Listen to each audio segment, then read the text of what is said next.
కానీ ఒక మిత్ ఉంది సార్. నేను ముందు ప్రీవియస్ ఇంటర్వ్యూస్లో నేను అడిగాను, ఈ ప్రమోషన్ ఇంటర్వ్యూస్లో, సార్ బంజారాస్ సంబంధించిన మూవీస్ ఏదైనా వచ్చినా కానీ అంత పెద్దగా సక్సెస్ అవ్వలేదు సార్ అని చెప్పేసి అని అంటే, లేదండి ఇది కొంచెం డిఫరెంట్ ఎక్స్పీరియన్స్ ఉంటుంది సో అని అన్నారు. అలాగే మీరు మాటను కూడా నిలబెట్టేసుకున్నారు సార్. ఏదైతే మేము చెప్పామో 80-90% వాళ్ళందరూ సినిమాని చూసారు, ఎంకరేజ్ చేశారు. ఎందుకంటే మనకు చాలా మంది దేవుళ్ళు ఉన్నారు కదా, వాళ్ళకున్న ఏకైక దేవుడు సేవాలాల్, రెండో దేవుడు కేసీఆర్. ఎందుకంటే అండి కేసీఆర్ గారు వచ్చిన తర్వాత తాండాలన్నీ చాలా డెవలప్ చేశారు. ఇప్పుడు మీరు ఏ తాండా కన్నాలంటే తాండా అని చెప్తే ఎవరు గుర్తుపట్టరు. ప్రతి తాండాలో వాటర్ ట్యాంకర్ ఉంది, ప్రతి తాండాలో 24 hours కరెంట్ ఉంది, ప్రతి తాండాలో సిమెంట్ రోడ్స్ ఉన్నాయి. మేము చాలా గ్రౌండ్ వర్క్ చేసి వెళ్ళాము. అంటే తాండా అంటే మరీ టూ మచ్గా అంటే గుడిసెల్లా ఉంటుందా, చాలా 4-5 ఇల్లు ఉంటాయి అనుకున్నాం సార్. ఇలా చెప్పడం అంటే ఒక భజన సినిమానే కదా సార్? ఎక్కడండి అంటే ఇలా చూపించడం అనేది ఒక భజన సినిమా అంటే ఇలా చూపించడం అంటే అండి, మీరు సినిమాలో అబ్జర్వ్ చేస్తే కేసీఆర్ గారు చేసిన డెవలప్మెంట్ చూపించాం, అది నిజమే కదా. కేసీఆర్ గారు 5 రూపాయల భోజన పథకం ఉంది కదా, అది చూపించాం సినిమాలో. కేసీఆర్ గారు హైదరాబాద్ ఎలా డెవలప్ చేశారు చూపించాం, హైదరాబాద్లో ఏమేం చేశారో చెప్పాం, చెయ్యింది ఏం చేశారని చెప్పలేదు. అది ఫ్యాక్ట్ కదా, చరిత్ర ఎప్పుడు నిలిచిపోతుంది కదా. తెలంగాణ తెచ్చింది ఎవరు? వేరే ఎవరిని పేరు చెప్తారా? చిన్నపిల్లని అడిగినా కూడా చెప్తారు కేసీఆర్ గారు అంటారు. కేసీఆర్ గారి కంటే ముందు చాలా మంది దానికోసం ప్రయత్నించారు, దానికోసం తపన పడ్డారు కదా.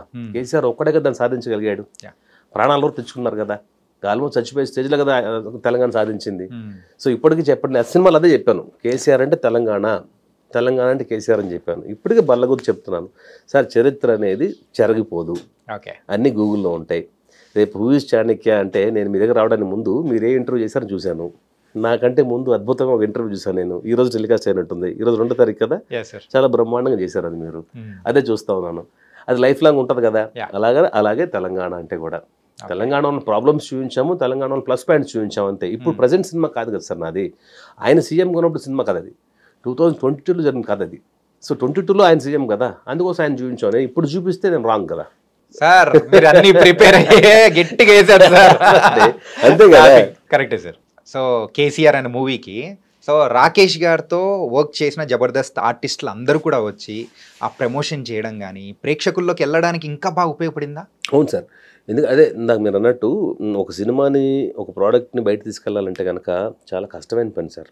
ఈ సినిమా కేసీఆర్ అనే సినిమా తీస్తున్నామని తెలుసు జనాలకి, బట్ ఎంతవరకు రీచ్ అవుతుంది అనేది కూడా ఇంపార్టెంట్.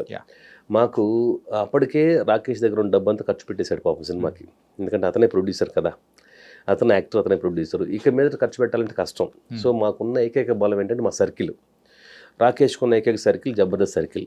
అతనేమి సినిమా యాక్టర్ కాదు, ఫస్ట్ టైం సినిమాలో యాక్ట్ చేశాడు. దాంట్లో కూడా తను ఏంటంటే ఎప్పుడు కూడా నేను హీరో మెటీరియల్ కాదని స్ట్రైట్ చెప్పేస్తాడు. నువ్వు హీరో అంటే నేను హీరో కాదన్నా, నేను క్యారెక్టర్ ఆర్టిస్ట్ని, నా క్యారెక్టర్కి నేను చేస్తానంటాడు. కేశవ్ చంద్ర రామావత్ అనే క్యారెక్టర్లో ఆయన జీవించాడు చోటా కేసీఆర్ అనేది. సో మెయిన్గా తనకి నాకు ప్లస్ పాయింట్ ఏంటంటే ఎప్పుడు కూడా మేము మీడియాతో చాలా క్లోజ్గా ఉంటాం. మాకు వంశశేఖర్ గారు పిఆర్ఓ, ఇంకా ఆయన పిఆర్ఓ అని చెప్పడం కంటే కూడా మాకు ఇద్దరు అన్నదమ్ములు అని చెప్పేసుకోవచ్చు. వంశశేఖర్ ఇద్దరు మాకు వెరీ క్లోజ్. నాకెంత క్లోజ్, నాకంటే డబుల్ క్లోజ్ రాకేష్కి. అలాగే మాకు ప్రెస్లో ఉన్న మెయిన్ అందరూ కూడా వెరీ క్లోజ్ ఫ్రెండ్స్ అండి. ఎప్పటి నుంచి నన్ను చూస్తున్నారు కాబట్టి. మాకు శివ అన్న కానివ్వండి, బిఆర్ రాజు గారు వాళ్ళ అబ్బాయి కానివ్వండి, అందరూ ఇంకా ఒక 1 by 1 అందరి పేరు చెప్తే వెళ్ళాలంటే చాలా పెద్ద లిస్ట్ ఉంటుంది. సో ఆ ప్రతిదీ ఏదున్నా కూడా మా ట్రైలర్ రిలీజ్ ఉన్నా, ప్రీ రిలీజ్ ఫంక్షన్ ఉన్నా కూడా ప్రతిదీ పర్సనల్గా ఫోన్ చేసి మేము ఇన్వైట్ చేస్తాం. ఆ సపోర్ట్ మాకు ఎప్పుడు ఉంటుంది. దానివల్లనే మన ట్రైలర్ రిలీజ్ కానివ్వండి, ప్రీ రిలీజ్ ఫంక్షన్ చూస్తే అందరూ షాక్ అయిపోతారు. ఎందుకంటే ఆ ఎడ్జ్ నుంచి ఈ ఎడ్జ్ వరకు బోల్డ్ కెమెరాస్ ఉంటాయి. చాలా ఒక సూపర్ స్టార్కి, మెగాస్టార్కి ఉండే అంత కవరేజ్ మా సినిమాకి వచ్చిందంటే ఓన్లీ మీడియా సపోర్ట్ వల్లే. ఈ సినిమా జనాల్లోకి వెళ్ళింది అంటే కనుక ఓన్లీ మీడియా వల్లే, మీ వల్లే. సో అది ఎప్పుడు జన్మలో మేము దాన్ని మర్చిపోకూడదు కూడా. ఎందుకంటే మీరు లేకపోతే మేము లేవు, అది మేము ఫస్ట్ నుంచి మేము బిలీవ్ చేస్తాం. అంటే ఒక మంచి సినిమా కాదనుకోండి మీరు ఎంకరేజ్ చేయరు. సో సినిమాలో విషయం ఉంది, వీళ్ళు కష్టపడ్డారని మీ అందరూ తెలుసు కాబట్టి ఆ ఫ్రెండ్షిప్ అనేది వాల్యూ తీసుకుంటారు కాబట్టి అందరూ ఎంకరేజ్ చేశారు. ఆ ఎంకరేజ్మెంట్ మాకు ఈ రోజు వరకు ఉంది. అన్న ఏంటంటే ఎప్పుడైనా కానీ ఇలాంటి మూవీ ఏంటంటే ఒక అపోజిషన్ పార్టీ అనుకోవచ్చు, ఇప్పుడైతే అధికారంలో లేని పార్టీ ఒక అపోజిషన్ లీడర్కి సంబంధించి రిలీజ్ చేస్తున్నారంటే ఎవరైతే అధికారంలో ఉన్నారో వాళ్ళకి సంబంధించిన మూవీస్ రావడం అనేది సర్వసాధారణంగా చూస్తున్నాం. కాకపోతే ఇప్పుడు ఒక పార్టీ ఉన్నప్పుడు వాళ్ళ అపోజిషన్గా ఉన్న పార్టీ ఒక సినిమా లాంటిది రిలీజ్ చేస్తే ఏమన్నా ఇబ్బందులు ఏమన్నా ఎదురయ్యాయి మీకేమన్నా? అంటే ఇబ్బందులు అంటే అండి, ఇప్పుడు యాక్చువల్గా సినిమా రిలీజ్ చేయాల్సింది ఎలక్షన్ టైంలో. ఎలక్షన్ టైం రిలీజ్ అవ్వలేదు. రిలీజ్ అవ్వడానికి కారణాలు ఏంటనేది మేము ఒకవేళ అప్పుడు రిలీజ్ అయింటే ఆ పార్టీకి ఏమైనా ఫెచ్ అయ్యే అవకాశాలు ఉండేవా? 100% కదండి. ఇప్పుడు అంటే అలాంటప్పుడు ఇది కొంచెం అంటే అప్పుడు మేము అనుకోలేదు, ఇప్పుడు కదా మాకు రిజల్ట్ తెలుస్తా ఉంది. సో మేము అప్పుడు తీసిన సినిమాని ఇప్పుడు రిలీజ్ చేసాం అంతే. మేము కొత్తగా మళ్ళీ దాన్ని రీషూట్ చేసిన కూడా ఏం లేదు. రీషూట్ చేసిన డబ్బులు కూడా మన దగ్గర లేవు. ఏమి స్క్రిప్ట్ రాసామో అదే తీసాం సినిమాలో మనం. సో సెన్సార్కి పంపిస్తే సెన్సార్ వాళ్ళు సినిమా చూడలేదు. సెన్సార్ సినిమా చూసేటానికి 2 నెలలు పట్టింది. సర్టిఫికెట్ రాలేదు. రిలీజ్ ఎలక్షన్ బిఫోర్ రిలీజ్ చేయలేకపోయాము. తర్వాత సెన్సార్ సర్టిఫికేట్ కోసం 2 months తిరిగాం. మళ్ళీ సర్టిఫికేట్ ఇవ్వలేదు. సినిమా రిలీజ్ సెన్సార్ చూసిన తర్వాత, స్క్రీనింగ్ చూసిన తర్వాత within 2 days 3 days censor certificate ఇవ్వాలి. సర్టిఫికేట్ ఇవ్వలేదు. సో దాని వెనకాల ఎవరున్నట్టు కదా. సో దానివల్ల మనం అప్పుడు రిలీజ్ చేయలేకపోయాము.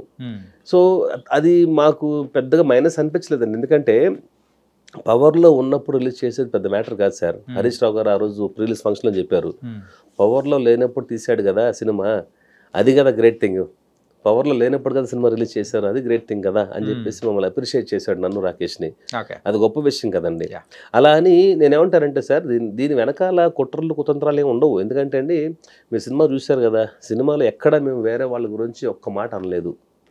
వీళ్ళు చేశారు, వీళ్ళు చేయలేదని చెప్పలేదు. కేసీఆర్ గారు చేసిన పనులు చెప్పాము, తెలంగాణలో ఉన్న ప్రాబ్లమ్స్ చెప్పాము అంతే. సో ఎవరిని టార్గెట్ చేయలేదు కాబట్టి మమ్మల్ని ఎవరు ఇబ్బంది పెట్టలేదు అనుకుంటున్నాను. కాకపోతే రిలీజ్ ఎందుకు ఆగింది, దానికి చాలా కారణాలు ఉన్నాయి. అది ఏం కారణాలు అనేది ఇంకా మాకు తెలియట్లేదు. బట్ ఏదైనా సరే వీఆర్ హ్యాపీ. ఎందుకంటే కానీ రిజల్ట్ అనేది ఫ్రూట్ఫుల్ గా వచ్చింది కాబట్టి ఇంకా వేరే విషయాలు పట్టించుకోవాల్సిన అవసరం లేదు. అవును. So we are lucky. ఎందుకంటే మెయిన్గా సార్ ఆడియన్సే దేవుళ్ళు. వాళ్ళకి నచ్చింది సినిమా. నాకు 2-3 ఆపర్చునిటీస్ వచ్చినాయి ఈ సినిమా వల్ల. దాని గురించి కూడా మాట్లాడుకుందాం. కానీ అన్న, ఎప్పుడు కూడా రాజకీయాన్ని, ఒక సినిమా రంగాన్ని కలపద్దు అని ప్రతి ఒక్క నాయకుడు అంటూ ఉంటారు, అనుకుంటూనే ఉంటారు. మేబీ అట్లాంటి అనుకున్నారు కాబట్టి ప్రస్తుతం ఉన్న నాయకులు సో ఈ యొక్క అంటే ఆగకుండా ఇప్పుడు వచ్చిందని కూడా అనుకోవచ్చు. అయి ఉండొచ్చు. యా, మేబీ అది కూడా ఒక కారణం. అవునవును. అంటే అన్ని కలిసి వచ్చాయి. అవును. ఏంటంటే సార్, ఇప్పుడు నేను ఏమంటానంటే, రాజకీయంగా కొన్ని సినిమాలు వచ్చినాయి కదా బయటికి. వాళ్ళు ఏ సినిమాలు తీశారు, వాళ్ళు సినిమాలా తీయలేదు. రాజకీయ సినిమాల కోసం టీడీపీ వాళ్ళు కాంగ్రెస్ వాళ్ళపైన సినిమా తీశారు, వైఎస్ఆర్సీపీ వాళ్ళు టీడీపీ సినిమా తీశారు. సో వాళ్ళు తిట్టుకున్నారు, వీళ్ళు తిట్టుకున్నారు అంతే తప్పితే వాళ్ళు సినిమాలా తీయలేదు.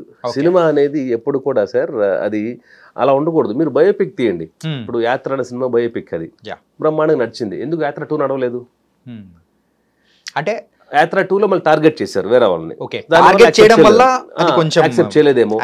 లేదంటే యాత్ర 1 చూసిన 2 చూడలేకపోయారు. చెప్పండి, 2 కూడా సూపర్ హిట్ చేయాలి కదా. అవును. యాత్ర నాకు నచ్చింది, 2 నాకు నచ్చలేదు, అంతే కదా. నాకు అందుకు అలాగండి. అంతకుముందు రామ్ గోపాల్ గారు సినిమా తీశారు, లక్ష్మీ ఎన్టీఆర్ అని ఒక సినిమా, ఇంకోటి సినిమాలు తీశారు. అది ఎక్కడ సినిమాటిక్గా లేదు కదండి. సినిమాలాగా ప్రేమించాలి కదా. మీరు ఇంకొకరి దగ్గర డబ్బులు తీసేసుకొని మీరు వాళ్ళ పార్టీకి సినిమాలు తీసేస్తే ఏమవుతుంది? రేపొద్దున మిమ్మల్ని బ్లేమ్ చేస్తారు. ఏమైంది? ఇప్పుడు పోలీసులు ఆయన దగ్గరికి వెళ్తున్నారు, ఆయన అక్కడ లేరని చెప్తున్నారు.